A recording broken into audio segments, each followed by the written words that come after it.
இதுதான் கத்தர் புள்ளிக்கும். ஃபர்ஸ்ட் இவரு ஊழியர் செஞ்சிருக்காரு, இப்ப கூட இவரையே சேர்த்துக்கினாரு. எங்க இருந்து இது பண்ண போறீங்களா? ஃபர்ஸ்ட் என்ன பாவம் செஞ்சீங்க எனக்கு தெரியாத நினைச்சுக்கிறீங்க, எல்லாம் தெரியும். போயா தம்பி வாயா.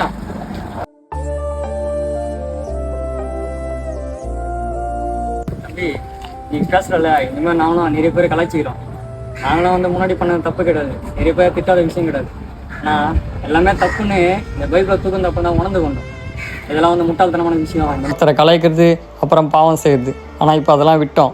ஏசப்பாவை அறிந்து கொண்டு நாங்கள் பெற்றுக்கொண்ட இந்த விடுதலையை மற்றவங்களும் பெற்றுக்கொள்ளணும். இந்த உலகத்தில் எத்தனை வாலிப பசங்க தன்னுடைய வாழ்க்கையை தொலைச்சிட்டு சந்தோஷம் நிம்மதியை தேடிட்டு இருக்காங்க.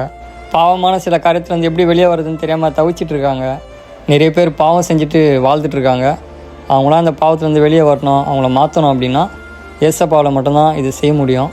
எந்த மனுஷனாலேயோ வேறு எந்த உதவினாலேயோ அதை சரி பண்ண முடியாது. அதனால தான் ஏசப்பா பற்றி எல்லாருக்கும்